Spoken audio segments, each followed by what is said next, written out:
Bienvenidos a una nueva edición de Final Abierto.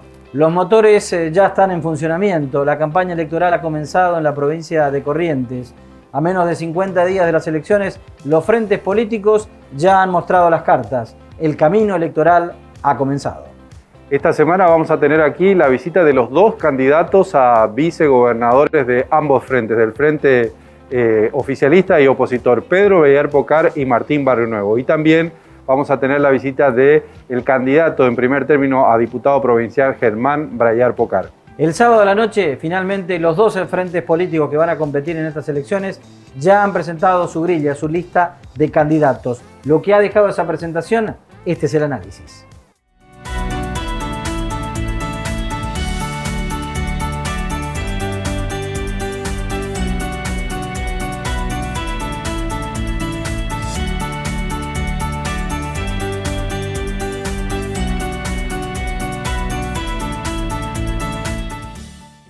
Las cartas ya están jugadas para el próximo 29 de agosto. Finalmente se corrió el velo, se destaparon los nombres y, Carlos, tenemos fórmulas, tenemos dos, ¿no? Sí.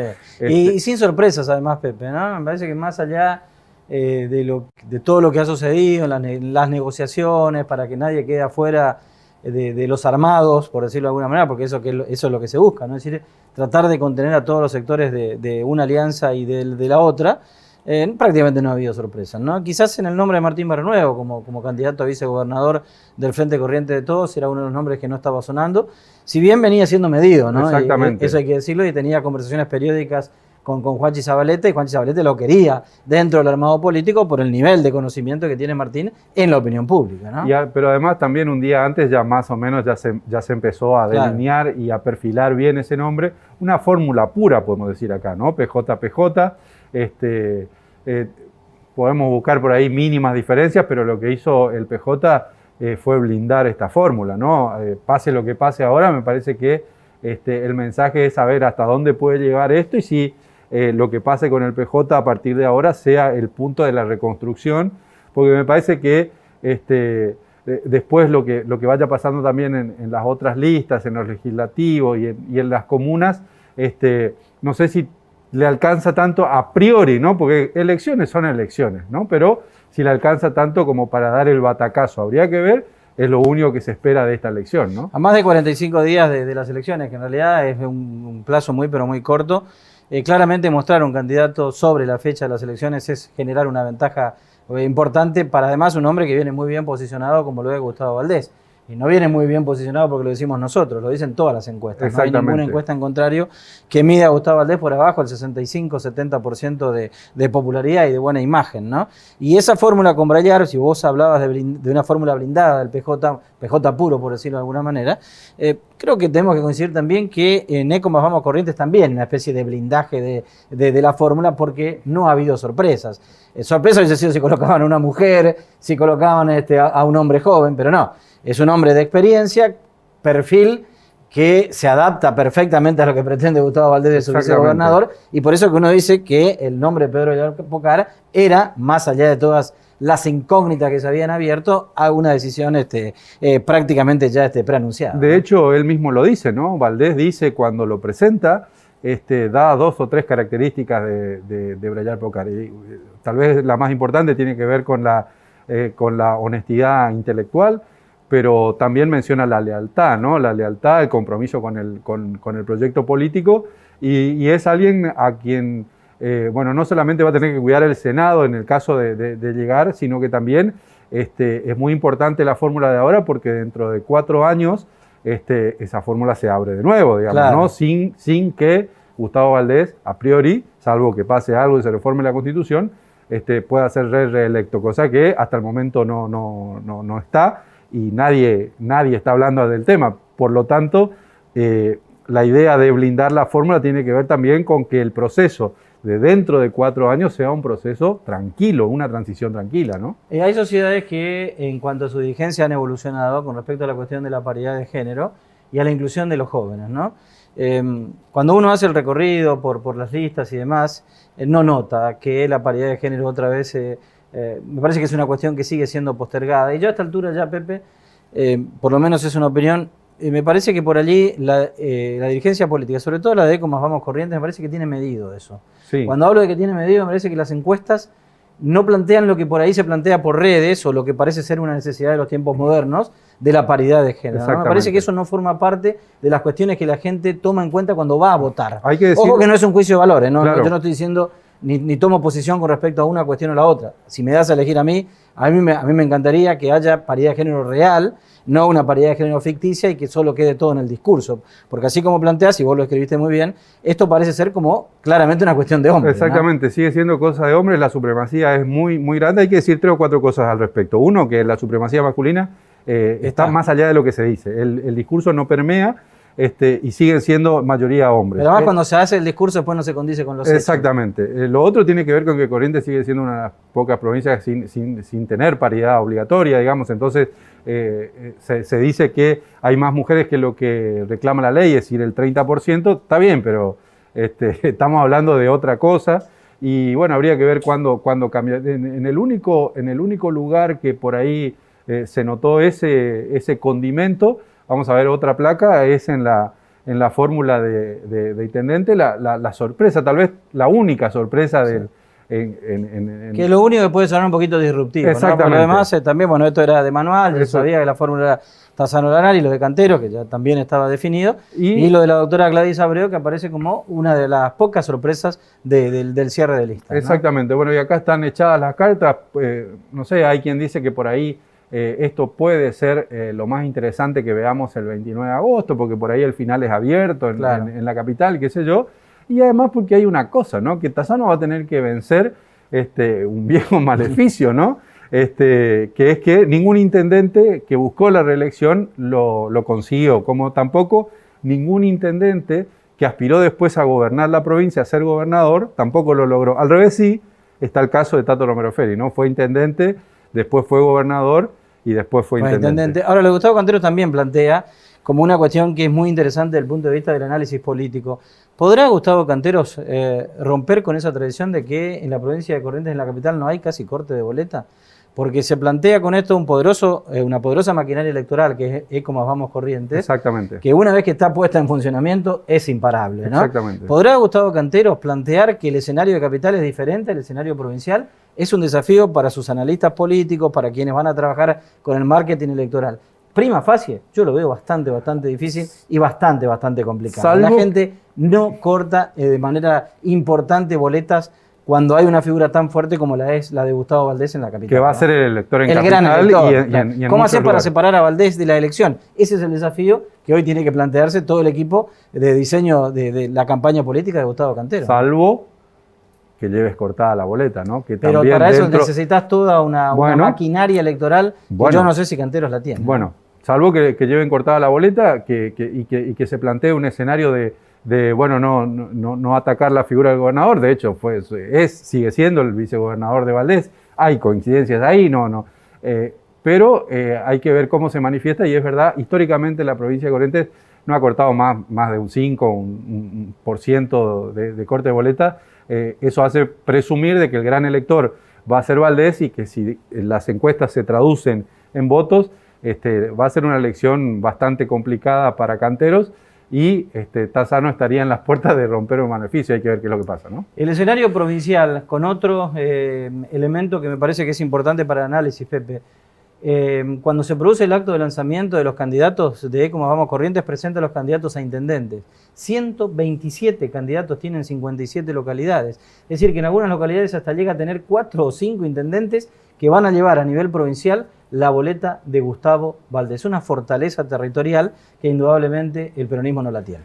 Claramente porque sus intendentes van a votar el 14 de noviembre, ¿no? Claramente eso lo que plantea, a diferencia de otras elecciones, es la fortaleza. ¿Por qué Carlos dice que plantea una fortaleza? Porque los intendentes, por querer llegar, traccionan una misma boleta, y en este caso es la boleta de Valdés. Entonces hay 4 o 5 posibilidades por cada uno de los municipios de que esa boleta, la del premio mayor, tenga toda esa fuerza de las boletas menores, ¿no? Y tal vez allí es donde se posa la crítica de Ricardo Colombi, de que si estos 2 contendientes jugaban a una colectora, y lo mismo tal vez en Ituzaingó, bueno, sería otro cantar. Claro, ¿no? lo que se permitió en 55 comunas no se permitió en esas estas dos comunas, en Capital y en Ituzaingó, con el caso de Eduardo Burna, que va a competir, Eduardo Burna, intendente radical, que va a competir con Juan Pablo Valdés, el hermano menor de Gustavo Valdés. Bueno, nos garantiza tener tema de conversación de acá al 29 de agosto, ¿no? 29 de agosto, elecciones en la provincia de Corrientes. En la provincia pareciera ser un final no tan abierto.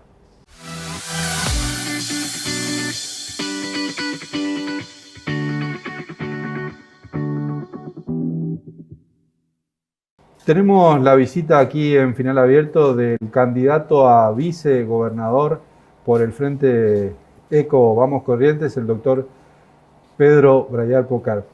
Doctor, muchas gracias por estar acá. Gracias a ustedes por la invitación. Bueno, es verdad que hasta unos minutos antes del mediodía del sábado usted no sabía que iba a ser el candidato a vicegobernador. Así es. Evidentemente el tema se manejó con mucha reserva. En hora cercana del mediodía me hizo invitar el gobernador en su despacho y bueno, ahí me expresó el ofrecimiento de acompañarlo en la fórmula. ¿Y qué sintió ahí en ese momento? Y la verdad que una gran satisfacción porque yo he sido ya vicegobernador y una cosa es competir cuando, como en nuestro caso, éramos una fórmula que estábamos afuera, digamos. Claro. Tanto el doctor Colombi como yo estábamos afuera y competíamos por el gobierno. Era una causa, ¿no? Pero este es un gobernador que va por su reelección, que mide muy bien. Entonces, es una invitación prácticamente a tener éxito, a una gestión exitosa. No sé si me explico lo que quiero significar. Entonces, es una situación muy particular y, por supuesto, una enorme responsabilidad. Y como le dije a mis hijos y le dije a mis amigos, espero estar a la altura de las circunstancias. Ahora ya la responsabilidad es mía, ¿no? Él, cuando lo presenta en ese video de lanzamiento, da 2 o 3 características suyas. Uh-huh. La cuestión de la experiencia, la solvencia técnica, la honestidad y la lealtad. ¿Qué significan esos calificativos para usted? Bueno, la experiencia, la verdad que son muy elogiosos. La experiencia sí la tengo. Yo me preparo todos los días para esto, para la función que me toque, porque yo dediqué mi vida a esto. Es decir, y cuando uno dedica la vida a una cosa, posterga a otras. Yo la única actividad, salvo alguna época que ejercí la profesión de abogado, la única actividad que hago simultáneamente con la política es la docencia, porque además doy una materia que tiene que ver con la política, que es derecho político. Entonces uno renuncia a otras cosas para dedicarse a esto. Si se dedica bien, es una cosa loable. Entonces, a todo lo que yo tengo de experiencia le sumo estos años en el Senado, donde yo estuve muy involucrado. Por algo estuve 2 veces a cargo de la presidencia del Interbloque.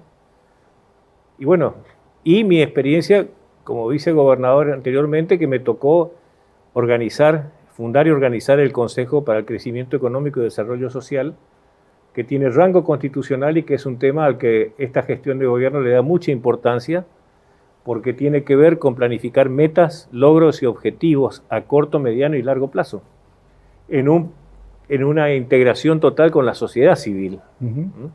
Así que bueno, todo eso yo lo pongo al servicio. Con respecto a mi honestidad, sí, la verdad que eso me enorgullece porque es lo que le dejo a mis hijos, un buen nombre, como me dejó mi padre. La vez pasada conté una anécdota que le ocurrió cuando empezó esto de la pandemia con el cierre total. Iba uno de mis sobrinos caminando por un barrio y una persona mayor que no podía salir de su casa porque se acuerdan que era todo cerrado. Sí.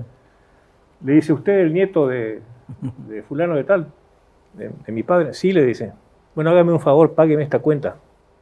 Y le da 20 y tantos mil pesos, creo. Y entonces mi sobrino le dice, ¿pero cómo piensa usted que no lo voy a estafar? No, usted es el nieto de fulano, sé que va a pagar. Es decir, eso es lo que yo dejo y de eso sí me siento muy orgulloso. Y con respecto a la lealtad, sí, yo soy un hombre leal a la causa y a las personas con las que me comprometo. Porque cuando me comprometo con una causa, me comprometo con la sociedad también. Si yo fui electo a un cargo dentro de una fuerza política, tengo que respetar la voluntad popular, que me eligió en ese contexto, no en otro. Si yo hubiese estado en otra fuerza política, no sé si me hubiesen elegido. ¿Mm? Entonces, creo que esa es la lealtad, más allá de que yo soy con la gente que realmente me comprometo, soy leal, eso es cierto. Pedro, desafíos si son electos, ¿no? En el caso tuyo, como vicegobernador de la provincia, en el Senado, van a estar hombres de peso político, ¿no? Sí. ¿Cómo va a ser el manejo y cómo? No, yo los conozco a todos, son personalidades de la política con mucha trayectoria.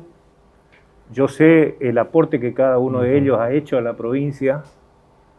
Yo sé el aporte que hizo Flinta a todo lo que es el Libera, por ejemplo, Sí. y que hace. O lo que tuvo que ver Colombi con el saneamiento de las finanzas de la provincia para lograr una ¿Cree que va a provincia. tener una buena relación? No tengo duda, que va a con haber Noel equilibrio, Brear, que no va a haber con inconvenientes. Bastorres, a todos ellos, con Dos Santos, a todos los conozco. Estamos hablando de la gente más. Los conozco y los conozco mucho y hemos trabajado. Y Dos Santos ya era senador cuando yo fui vicegobernador anteriormente, Noel también. Y hemos tenido excelentes relaciones, así va a ser, porque además la relación se basa en dos cuestiones. El trato personal es un tema importante, pero además son los logros que uno obtiene. Y en aquel momento, cuando yo fui vicegobernador, habíamos articulado muy bien, en una tarea conjunta con el senador Flinta, Brear, Dos Santos y compañía, que todos los proyectos de ley, y el gobernador Colombi había dado la directiva que los ministros fueran permanentemente al Senado para trabajar en lo que es la esencia del proceso legislativo. Porque la esencia del proceso legislativo no es el debate en el recinto, ese es el debate y la votación. El verdadero proceso legislativo del trabajo en comisiones, Claro.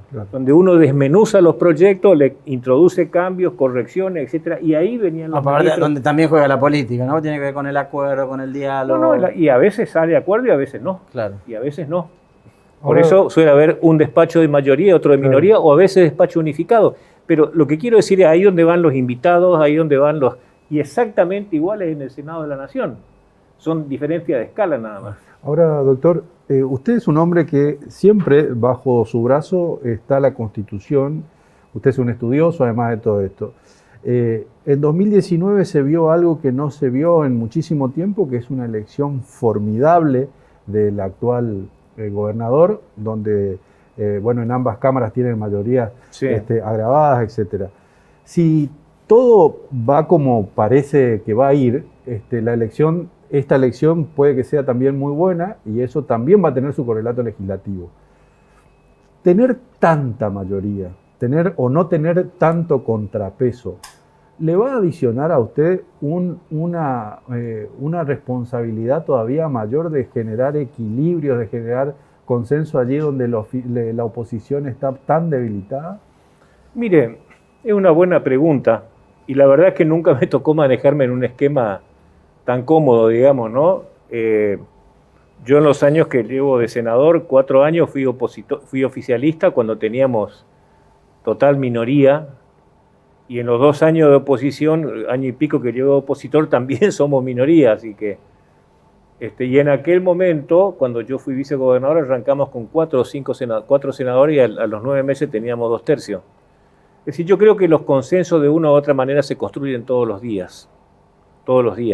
Y ahí entra a jugar la buena predisposición. Por eso digo, el trato personal es muy importante, pero tan importante como eso es el que exista voluntad de buscar acuerdo, porque entonces uno está respetando al otro. Y el otro puede decir, estoy o no estoy de acuerdo, pero no puedo negar que se me escuchó. No sé si me explico. De todas maneras, es una situación... No, aparte es cierto, así como en el Senado de la provincia hay personalidades, a mí me tocó compartir un Senado donde éramos 12 gobernadores, 2 expresidentes, Claro. ex vicepresidentes. ¿Y eso simplifica las cosas, Pedro, o no? Facilita mucho el diálogo, porque la experiencia necesariamente... La experiencia ejecutiva, ¿no? Cuando uno estuvo en los dos lados, Claro. ¿no es cierto? Eso facilita mucho porque cada uno sabe que tiene que ser fiel un poco a lo que hizo, ¿verdad? ¿Qué le genera a Pedro esta situación de Gustavo Cantero, no? Yo no quiero juzgar, pero bueno, él sabrá lo que hace. Sí sé que es un hombre al que no le fue mal en Encuentro por Corrientes. no le fue mal, él fue vicegobernador 2 veces, fue senador provincial, vicepresidente primero del Senado, así presidente provisional, creo que fue diputado nacional también por el mismo espacio. Entonces, bueno, él tenía un objetivo, una candidatura que no se le dio, pero bueno, todos tenemos objetivos que a veces no se dan. Si uno mantiene un esquema, un espíritu de alianza, se sabe que a veces hay que ceder y a veces se obtiene lo que uno quiere. Él estimó, evidentemente, era más fuerte su deseo por una candidatura que mantener que el espíritu de pertenencia, el affectio societatis dentro de la alianza ECO. Por eso, supongo que por eso se fue. ¿Hay un error político o no? Eso que lo juzgue la historia o la sociedad, o eso habría que preguntarle a él. Yo no puedo decir. Lo que sí digo es que él era un hombre que le fue bien dentro de ECO y tenía una enorme responsabilidad, nada menos que 2 mandatos seguidos como vicegobernador, la pucha. Ahora, Pedro, en el lugar de Cantero, ¿se hubiese seguido ese mismo camino o no? No, yo no. Yo no, salvo que... Sí, a ver, por eso digo, todo tiene que ver, Carlos, con el affectio societatis. Si yo estoy en una sociedad, como cualquier relación humana, esta es una sociedad política, en tanto y en cuanto yo acepte las reglas de juego, está garantizada mi permanencia, y en tanto y cuanto se respete mi pertenencia. Por eso digo, él sabía las reglas de juego y yo creo que él fue respetado, porque desde que yo me acuerdo, él fue, vuelvo a decirlo, 2 mandatos vicegobernador, otro mandato presidente provisional del Senado, 6 años como senador provincial. Creo que fue también diputado nacional, si mal no recuerdo, por el mismo espacio. Entonces, ahora, ¿qué cree de lo que dice Ricardo? Entonces, bueno, cada uno tiene que hacer su propia... Yo hasta ahí, cada uno que tome su decisión y la sociedad es la que juzga. Ahora, usted como analista político, ¿qué cree de lo que dice Ricardo Colombi, que puede llegar a ser un error el hecho de no dejarle competir en capital? Lo mismo pasa en Ituzaingó, lo que sí se dan en el resto de los municipios. No, bueno, en ECO tenemos la política que siempre se utilizó en ECO, es que hay ciertas comunas en las que no se compite. Ciertas comunas en las que no se compite, se trata de que no se compita porque no nos olvidemos que la comuna se gana por un voto. Yo no escuché esas declaraciones de Ricardo, por eso no quiero abrir juicio de valor sobre las declaraciones, porque tengo por costumbre no hablar de lo que no escuché o no leí. Y eso ni escuché ni leí. No pongo en duda su palabra, es simplemente que es mi forma de manejarme. Pero, a ver, nosotros tenemos un acuerdo. Capital, Goya, Bellavista, qué sé yo, Montecasero, Paso de los Libres, son lugares donde se trata de ir unificado. En otras comunas, bueno, se respeta. Es lógico también en una alianza donde hay más de 30 partidos, es lógico que en muchos lugares hayan discrepancias, ¿no? Y en el caso suyo, cuando usted habló con el gobernador, porque el gobernador a nosotros nos dijo que el vice iba a ser joven y con votos. Ustedes, lo de los votos, podemos estar de acuerdo, pero usted es un hombre más bien de experiencia. Sí, bueno, gracias. Qué manera cortés de decirme. Y además de experiencia, no viejo. Y además porque en la de previa, experiencia con varios documentos, de ir renovados sucesivamente. Y además porque en la previa se habló mucho de la jubilación de mucha gente de experiencia, ¿no? ¿Y qué cambió ahí? No sé, eso hay que preguntarle a él. Eso hay que preguntarle a él, porque... ¿No se lo dijo? No. Yo lo que sí sé es que hasta ahora me siento en plenitud de capacidad, yo hago actividad física, tengo, gracias a Dios, buena salud, algún día no la tendré más, pero mantengo intacta la vocación del aprendizaje de todos los días. Ahora se me dio una nueva cosa que no estaba previsto, estoy a cargo de la cátedra de Derecho Político. Era un tema que no lo tenía hace cosa de 4 o 5 años, me doctoré en Derecho. Es decir, yo estoy siempre tratando de... ahora, no sé si eso estará a la altura de las circunstancias o no. ¿Y a la gente qué le dice? Porque hay de todo en la viña del Señor, ¿no? Pero hay gente que también salió como a recordar su paso por el gobierno. Sí, pero mire, son mínimos. Estamos de acuerdo, pero ¿qué le dice a esa gente? No, y bueno, sí, y que yo alguna vez con Dique me sacaron del gobierno en el 99. Con ustedes hemos hablado en una larga charla. Yo no digo nada. Ahora, nadie me dice que me echaron por ladrón, ¿eh?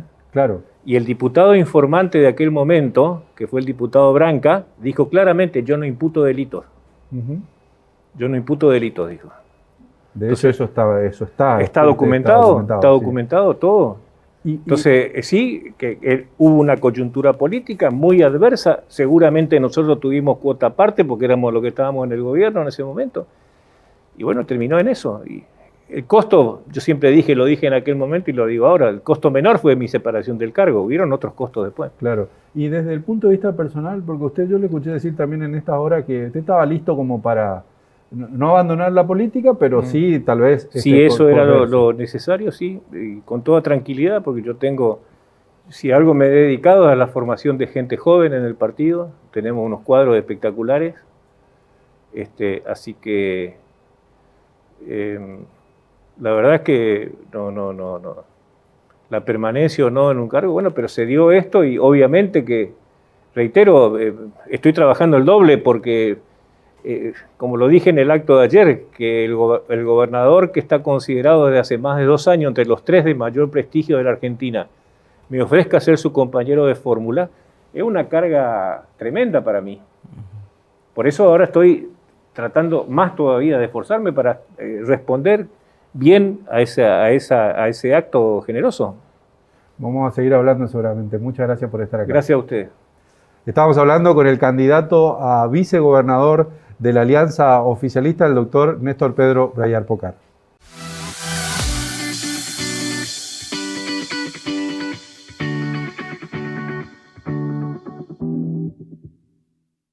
Conocidos que fueron los candidatos, esta semana recibimos también al candidato a vicegobernador del Frente de Corrientes de Todos, el contador Martín Barrio Nuevo. Martín, gracias por estar acá, muchas gracias. Gracias, Pepe. Gracias, felicitaciones Carlos, por esta candidatura.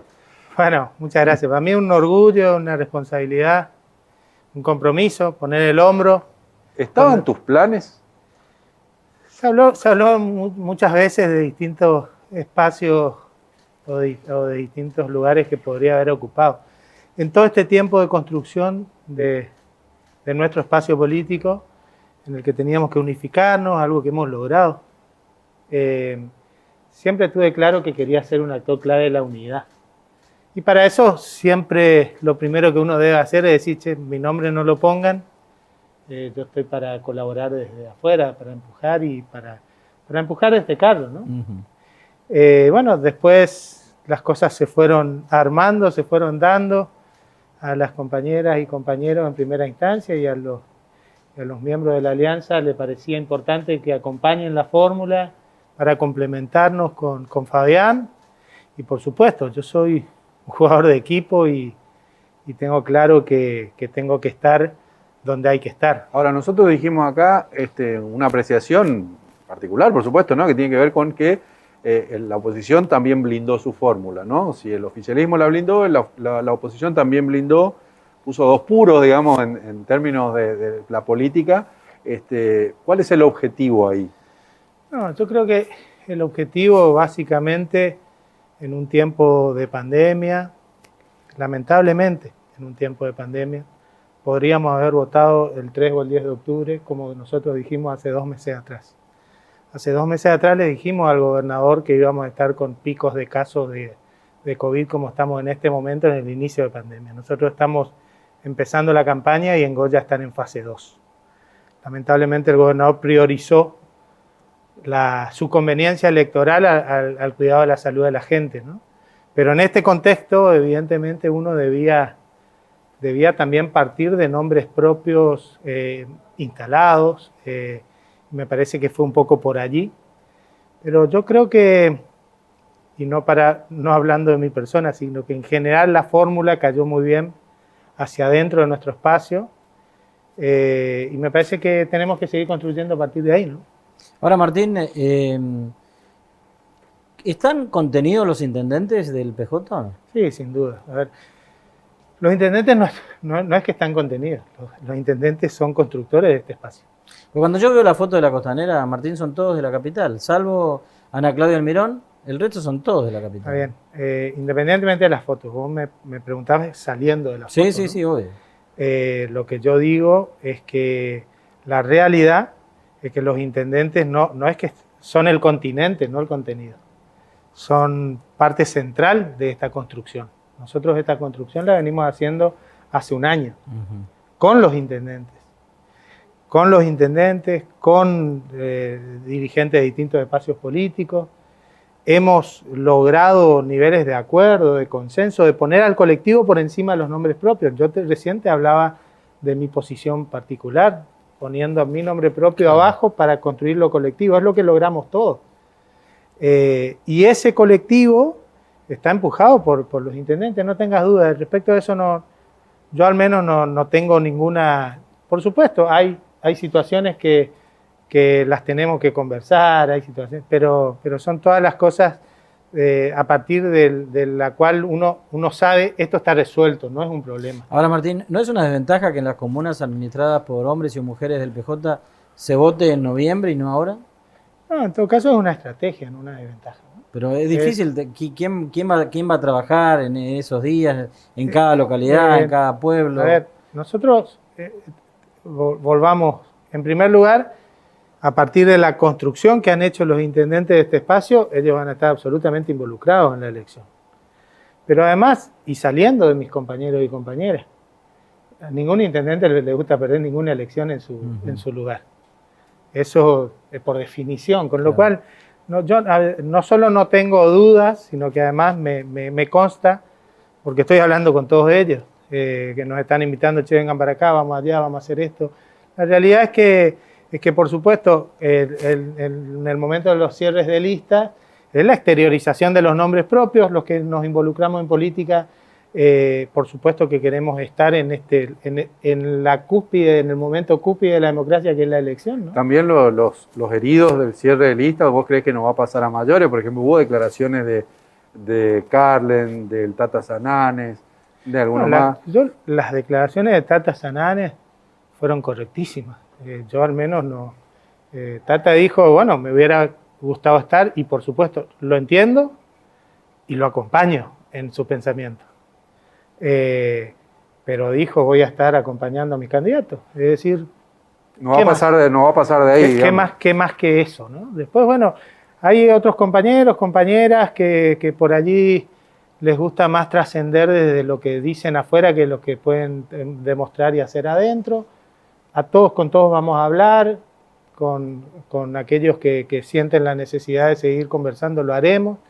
Pero hoy también nosotros, esa no es nuestra centralidad. Nuestra centralidad es que hemos conformado un frente muy potente. Hemos conformado un frente muy potente, en donde la sociedad, y ustedes mismos nos interpelaban como voceros de la sociedad. Nos interpelaban y nos decían, che, júntense. ¿Qué hacen? Si ustedes no se juntan, del otro lado salen de paseo. Y nos juntamos y estamos todos. No solo estamos todos nosotros. Después salimos y nos juntamos con nuestros aliados históricos. Y estamos todos nuestros aliados históricos. ¿Campagüe está dentro, Martín, o no? Sin duda, no tengas duda. ¿Va a ser candidato a senador nacional? Yo no soy la persona que lo defina, ¿no? Si me preguntaba a mí si debiera hacer, no tengo duda de que sí. Bueno, esa es una definición importante. Sí, bueno, yo nunca dudé de esto, ¿no? Más allá de que hoy esté más o menos cerca de él, la realidad del análisis político de su persona en la política te lleva a eso, y en eso estamos todos de acuerdo. Ahora, Martín, vos sos un hombre que analizás las cosas también con valores objetivos, es decir, estás todo el tiempo con números y qué sé yo. Desde el punto de vista político, se conocen números, encuestas. Valdés corrió solo mucho tiempo, ahora recién está la fórmula de la oposición. ¿Vos creés que eso tienen tiempo como para poder balancear, que la potencia que decís vos del frente opositor le va a alcanzar el tiempo como para poder balancear esos números? ¿Son tan reales esos números? ¿Qué números tienen ustedes? Bueno, mirá, la realidad es que medir intención de voto cuando del otro lado no tenías candidato, ¿qué haces? ¿Qué estás midiendo? ¿A un candidato? Y bueno, si ese candidato no suma intención de voto porque no lo quiere nadie. Pero hay una imagen de gestión buena, Martín. Sí, hay una imagen de gestión que es buena, pero también es cierto que la carrera arranca ahora. Vos me podrás decir, es poco tiempo, es mucho tiempo. Bueno, yo te cuento dos experiencias mías que me tocó vivir muy de cerca. Nosotros, por diseño de nuestro partido político, el Partido Justicialista, nosotros tuvimos que largar nuestros candidatos a Camau en el 2013 y en el 2017 en febrero. Nosotros hasta julio íbamos ganando las elecciones. Las encuestas que hoy todos leen, nosotros en julio ganábamos todas. Y después fue otra la realidad. Entonces, la gente va, en primer lugar, cuando vos le preguntás en julio, es algo que ni siquiera lo ves cercano. Nosotros, ustedes que son periodistas políticos, interesados además en informar a la sociedad, por supuesto que forma parte de nuestra centralidad diaria. Ahora, la verdad es que la gente responde, y bueno, sí, es el único que está ahí. Por supuesto, yo también vamos con eso. ¿Sentís ahora, es una pregunta un poco como para que te referencie, ¿no? Pero ¿sentís que ahora sos un dirigente con peso político propio? Porque antes se te veía siempre como el que acompañaba a Camau, ¿no? Digo, O como un cuadro más técnico que político, exacto. tal vez. ¿Notás una evolución desde ese punto de vista? Sí, ¿no?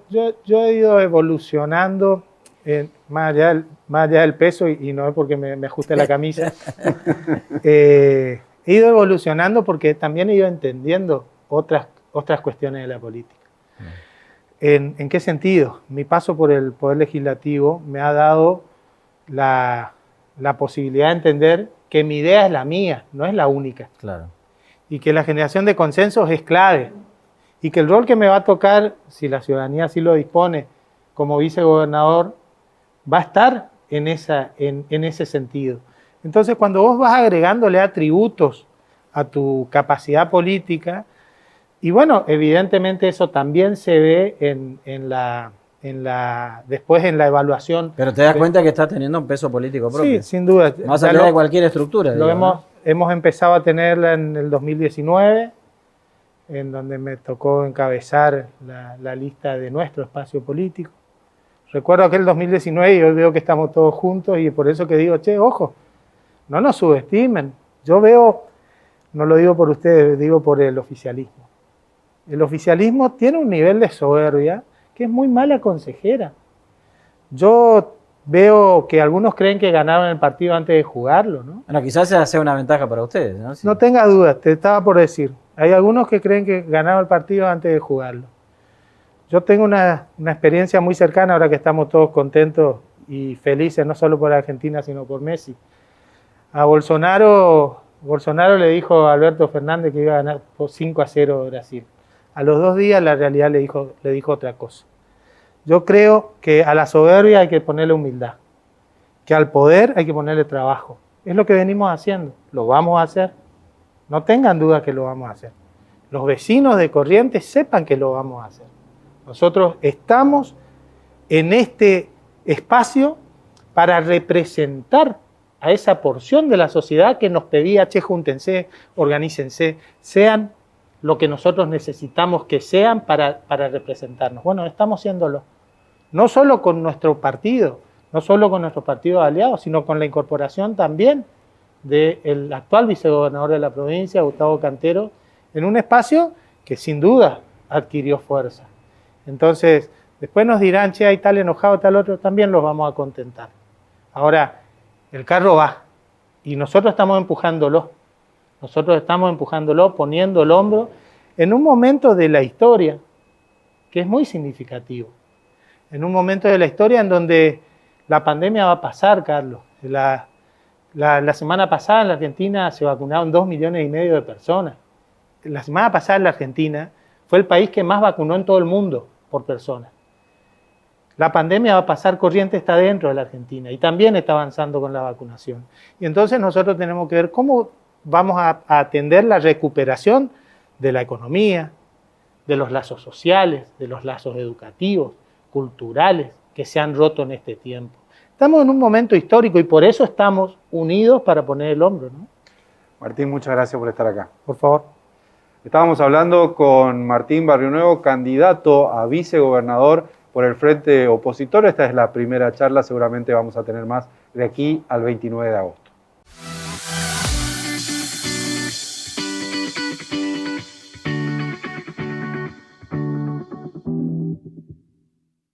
Germán Brayar Pocar va a encabezar la lista de diputados del Frente Corrientes de Todos. Germán, ¿qué tal? Muy bien, muy contento y muy contento de estar en este programa que tan bien está yendo, ¿no? Bueno, qué desafío este, ¿no? El de encabezar la lista. Es una gran responsabilidad, por un lado, y a la vez un gran reconocimiento a la labor que tuve como concejal y que, bueno, pretendo repetirla con esa intensidad de trabajo, esas convicciones y quiero, cuando termine mi rol como diputado, que la gente me reconozca como un legislador que tuvo ideas, que las defendió, que las militó, que las discutió, que acompañó al gobernador que le tocó en ese momento, que espero sea Fabián Ríos, o que se opuso cuando había ideas que no compartía, ¿no? Ahora, ¿por dónde pensás, Germán, que van a ser los ejes de la campaña? A mí me parece que el gran eje que ordena la vida y la preocupación de todos los correntinos tiene que ser el trabajo. En la provincia de Corrientes, en los últimos 20 y pico de años, no se mejoró casi ningún indicador sociolaboral. El empleo en negro sigue siendo el 50%, el 70% del trabajo rural está en negro, el 90% en algunos sentidos, hoy lo decía Fabián en el discurso de apertura, y cada vez son más las familias que tienen un miembro o dos de su grupo familiar trabajando en otra provincia porque nuestra provincia no les dio la oportunidad. ¿Fue difícil llegar a este armado que presentan como frente político ahora o no? La verdad que nos llevamos muy bien, como todo cierre de alianza tiene sus complicaciones, sus aspiraciones, pero me parece que fue una tensión sana, constructiva de hombres y mujeres que pretenden representar cosas, pero como todo, bueno, siempre después de los cierres hay unos días de desgano, de tensión de uno, de alegría de otros, pero a medida que la campaña vaya ganando volumen, cada uno se va a sentir parte. Me parece que estamos bien representados y que vamos a poder llevar este mensaje de esperanza, de que se puede estar mejor y de que nos den una oportunidad a aquellos que nos sentamos en un sillón a querer pensar y ejecutar la política para sacar a los jefes de mantenimiento de un status quo de hace 22 años y darnos la oportunidad a nosotros. Fabián Ríos fue un excelente intendente y creo que puede ser un mucho mejor gobernador. Ahora, ¿cómo van a ser? Mencionaba recién que bueno, el martes a la tarde se produjo el lanzamiento de campaña del Frente. Están rodando ahora listos para salir a la campaña. ¿Cómo va a ser la campaña? Bueno, la campaña va a tener mucho de células de trabajo, duplas de a veces el vicegobernador, Martín Barrio Nuevo con algunos legisladores, según también la realidad de donde cada fuerza política es más importante, pero lo que vamos a hacer es trabajar y estar cerca, pero a la vez distante de los vecinos, y llevar este mensaje de esperanza, motivar a los dirigentes, a los militantes, a los correntinos, de que hay un grupo de mujeres y hombres muy fuerte, muy consolidado, que está dispuesto y sabe cómo hacer para poner en marcha la provincia y generar el trabajo y la oportunidad que necesitamos. Ahora, que cuando ustedes escuchan que los números de Valdés son muy abultados, que tiene una imagen, de que corrió solo mucho tiempo, de que falta muy poco para las elecciones y el frente opositor esperó hasta el último día para tener sus candidatos, ¿cómo contrarrestar todo eso? Yo escuché en este sillón a alguien decir que imagen no es voto. Y a la vez también es cierto que el tiempo que el frente, como cualquier oposición, cuando tiene que ordenar la oferta tiene, porque estamos viendo a nivel nacional las grandes disputas que tienen Macri y Larreta por el armado, a la oposición siempre le lleva un poquito más de tiempo ordenar. Pero el Frente de Todos, el peronismo en su conjunto, cuando arranca, es un sentimiento, es unas ganas de cambiar de la sociedad en esta alianza social y política que va a dar una discusión muy intensa y que estoy seguro de que a la DPEC ya nadie más le va a permitir que sea lo que es hoy. Que al gobernador que le toque no va a permitir que la energía no llegue a todas las casas, a todos los aserraderos, a todas las metalúrgicas. Ahora, Germán, sí. Preguntarte, ¿cómo va a ser o cómo van a hacer para que nadie saque los pies del plato después de este armado, ¿no? Porque ha sido también una constante a lo largo de todos estos años en la oposición en Corrientes, ¿no? Que una vez que se cierran listas, los que quedan afuera pegan rápidamente el salto y terminan integrándose a ECO, ¿no? ¿Cómo van a hacer para evitar esa situación? Aquel que se vaya a una fuerza política que en 22 años no logró despegar a la provincia, en verdad nunca estuvo acá. Acá estamos los que creemos que se pueden hacer mejor las cosas. Que los que estuvieron con aciertos y errores ya dieron lo que podían dar. Pero los mismos nombres que están hace 20 y pico de años en la misma boleta, elección tras elección, ya hicieron lo que podían hacer. Si aquellos que no se sienten contenidos, me pregunto, ¿por qué no se fueron antes si son exactamente los mismos nombres de la boleta? Salvo el gobernador, el resto es exactamente la radiografía de los mismos que están. Piensen uno por uno las listas, las fórmulas. Son los mismos. Denos la oportunidad a aquellos que nos formamos, trabajamos, nos conocen, andamos en la misma bicicleta, en el mismo auto, de demostrar que se pueden hacer mejor las cosas. Yo no me resigno a vivir en una corriente así, donde prácticamente nada pasa. Está bien, Germán, pero también a la gente hay que darle opciones y por ahí estuvo en la oposición no generar opción. La última, la del 2019, se atomizó toda la oposición y eso permitió que el gobierno ganara por el margen que ganó. Es Sí, decir, ahí hay también una responsabilidad. pero si sumás la cantidad de votos que sacamos en la oposición, somos una Sí, fuerza pero no, pero competitiva. fueron divididos y eso le permitió al gobierno, o sea... Y hoy vamos juntos. Te cambio la pregunta. Sí. Ustedes son dirigentes jóvenes, muchos de los que están en la lista legislativa son, de hecho, Martín Barrio Nuevo es un dirigente joven, tiene mucho recorrido, tiene mucho para dar. ¿Ustedes asumen el compromiso de que independientemente de cómo le vaya en esta elección, este armado no se va a desarmar de nuevo para volver a empezar? Los que están en la lista siempre estuvimos en el mismo lugar. Pero Todos. yo te estoy preguntando otra cosa. Es que no juzgues al político tanto por lo que dice que va a hacer, sino por lo que hicieron. Lo mismo te estoy volviendo al punto anterior. Si ya no hicieron anteriormente, ¿por qué lo van a hacer ahora?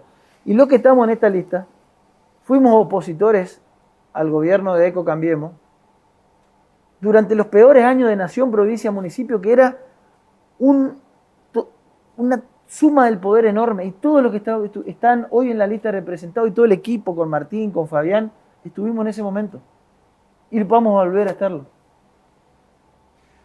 Mirá lo que hicimos, lo que estamos en la lista, y fíjate que realmente seguimos pensando lo mismo de ellos. Ok, entonces hay un compromiso de continuar con esto independientemente del resultado. ¿A eso El voy? compromiso es cambiar la vida de las personas, cambiar la vida de los correntinos. Sabemos cómo hacerlo y apuntamos a ganar estas elecciones. Vos me estás hablando de un horizonte, bueno, no, seguramente algunos irán al Ejecutivo cuando Fabián gobierne. Lo que pasa es que la falta de horizonte es que cuando se da un resultado se termina todo y todo el mundo Pero es todo que el el tiempo horizonte- es fundacional. De Si no hecho, han tenés- llevado legisladores de la oposición que después, hasta los 2 meses, terminaron siendo legisladores oficialistas. Bueno, que se hagan cargo esos tránsfugas de la política de esto. Ahora, mi compromiso y lo que yo estoy viendo es que se van a dar los resultados que tenemos. Bueno, pero ahí, si yo te aplico la inversa, Sí. entonces ese mismo calificativo va para Gustavo Cantero. Es Digo. que en la política, ¿Cuál es la diferencia de unos y de otros? en la política, La esencia sería la misma. En la política los acuerdos son por 4 años. Uno inicia un proyecto político y termina a los 4 años. El vicegobernador, nuestro candidato a intendente Gustavo Cantero, empezó, acompañó en todo y dijo, hasta acá llegó la sociedad. Hay otros que sin asumir le habían saltado y esos no están en nuestra lista, eso encabezan otras. Que lo decís por Ani Pereira. No, lo digo por Ani, lo digo por Pellegrini, lo digo por muchos otros. Ujú. Y no digo por Bueno, y nombre. por eso que la pregunta de no Pepe- pongamos con nombre y apellido. Yo a Ani le tengo un Germán, afecto personal. pero sí. la pregunta de Pepe tiene, en ese aspecto, como lo que vos estás diciendo, tiene mucho más sustento todavía. Es decir, ¿cómo hacer para, en definitiva, establecer un proyecto que sea sólido con el correr de los años, ¿no? Y que no sea nada más que una presentación electoral, 40 días antes de las elecciones, ¿no? Reitero, todos los que estamos ahí han tenido la oferta en algún momento de estar en Encuentro por Corrientes y aún en el 2017 y 2019 con Nación, Provincia, Municipio hemos dicho no. Nosotros no creemos en que este equipo que presenta Encuentro por Corrientes sea el camino. Nosotros sabemos que podemos hacerlo mejor. No me resigno a vivir en una provincia que solamente hay Plus y Tecobé. Con eso llevan a la sociedad.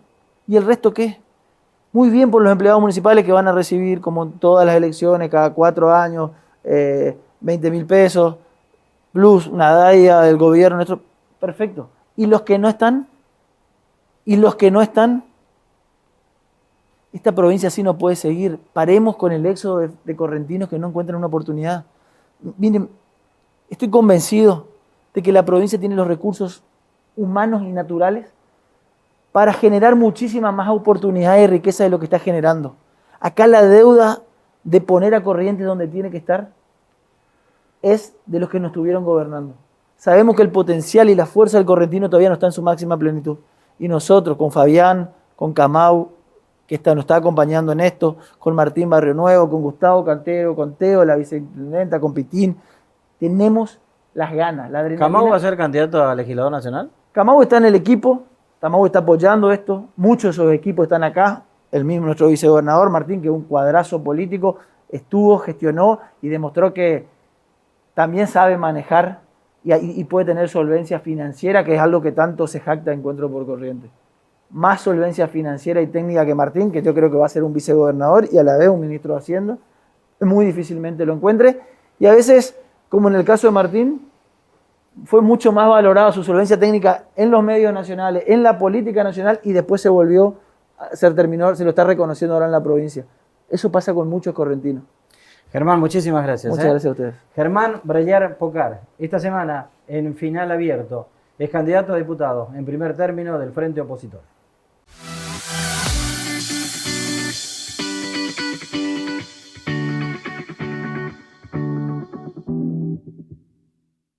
Esta semana estuvimos también en Caacatí y allí Gabriela entrevistó al periodista Luis Alarcón, que presenta su libro, un libro muy importante, testimonial, que va a estar en esa feria, una de las más importantes que tiene la provincia. Compartimos aquí esa nota.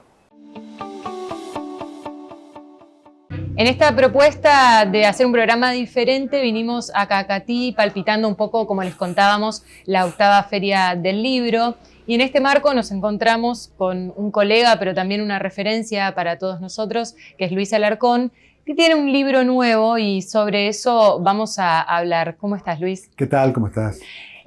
Más allá de la historia de lo que hay dentro de los años del eclipse, que es el libro de Luis, me gustaría que charlemos, porque no quiero spoilear lo que vamos a ver en la feria, pero sí, ¿qué significó para vos, que tenés el oficio del periodismo en el día a día, trabajar en otro tiempo como para poder tener un libro en las manos hoy?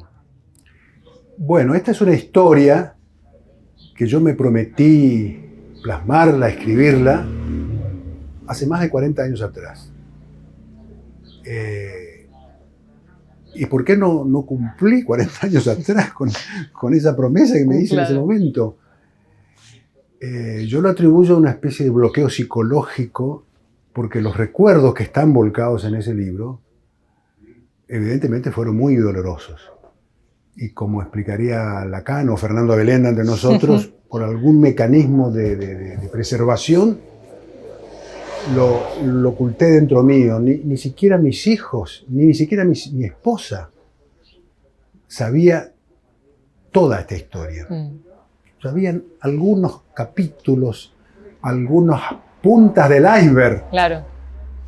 Pudieron ver, pero el iceberg, lo que estaba adentro, lo tenía yo, adentro mío, y ahora están en ese libro, ¿no? Y entonces, cuando me dispuse finalmente a escribirlo, yo ya tenía, no solamente que pasaron 40 años de esa historia, sino que tenía 40 años de periodismo encima. Claro. Es decir, del ejercicio diario de escribir.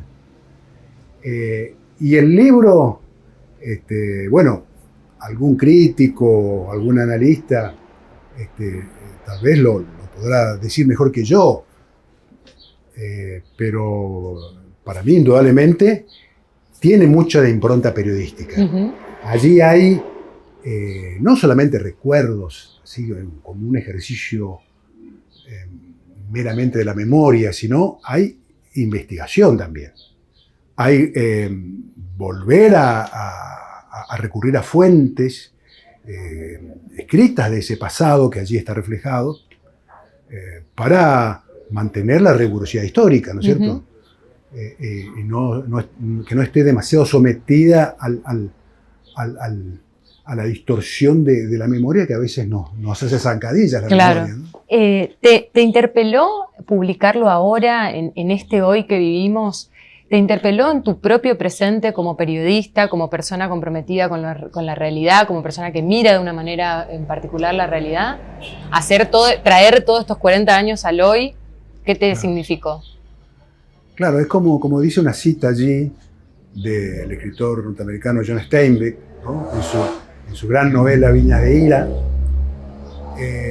¿Cómo podemos vivir nuestra vida si no tenemos un pasado, ¿no? ¿Cómo explicarla? Y esa fue mi gran asignatura, es decir, yo debo explicar mi presente, o mi presente de alguna manera, son el reflejo y el resultado de ese pasado.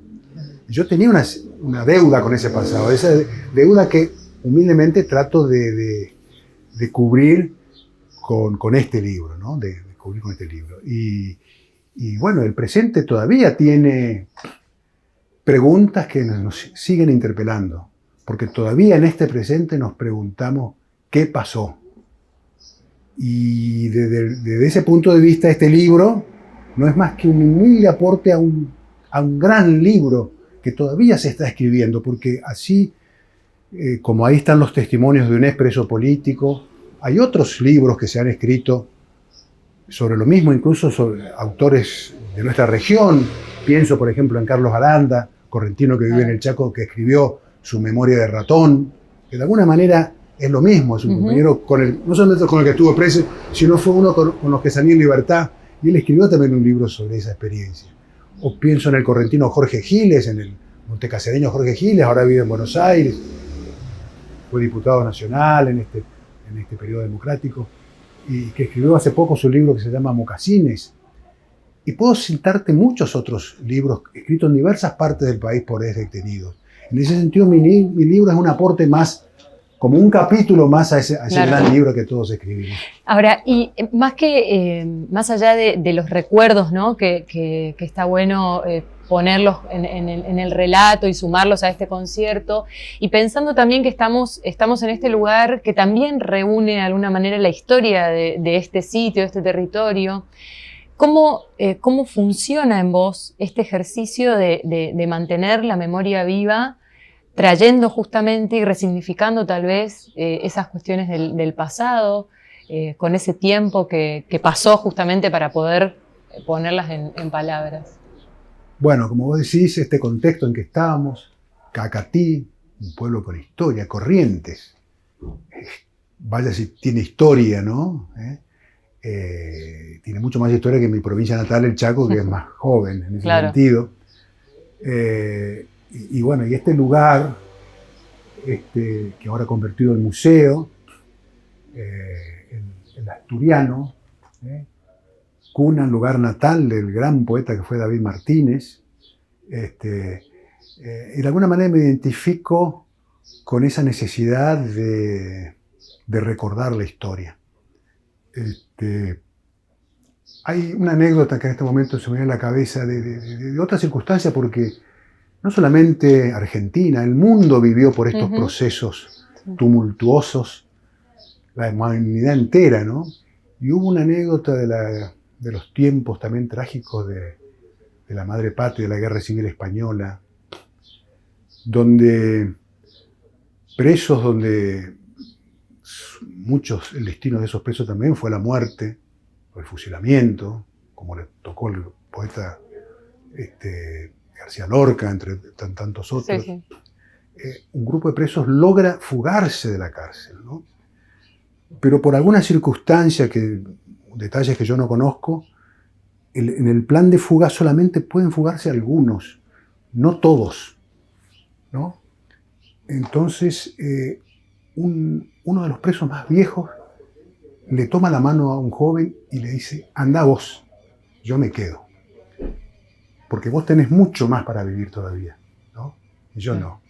Eso sí, prometeme algo. Recuerda. Le dice esa palabra y el joven le quedó como una especie de mandato de recordar lo vivido. De alguna manera, a mí también me quedó ese mandato. Recuerda, que no se pierda lo vivido, porque no solamente te va a ser una especie de catarsis para vos mismo, sino va a ser un aporte a la historia, a la sociedad donde vos vivís, a las actuales generaciones que muchas no conocen esa historia. ¿Y a quién se lo das? Y en primer lugar le doy, hay una dedicatoria al comienzo, a los que me ayudaron a mantenerme espiritualmente en pie. Mi madre en primer lugar, Marilyn Granada, que era una potencial novia, un noviazgo que no pudo ser porque la cárcel lo impidió, y bueno, años después ya no fue posible reencontrarnos. Y por supuesto a mis seres queridos de hoy, ¿no? Que un poco me ayudaron a emprender esto, ¿no? Mi esposa, Silvana González, que hoy me vino a acompañar, y mis 2 hijos, ¿no? O sea que a ellos va dedicado, y finalmente, por supuesto, a los 30.000 compañeros que, como yo, no tuvieron oportunidad ni de escribir un libro, ni de reencontrarse con su familia, y que todavía siguen desaparecidos. Gracias. Gracias a vos. Luis Alarcón hablando con nosotros, Los años del eclipse.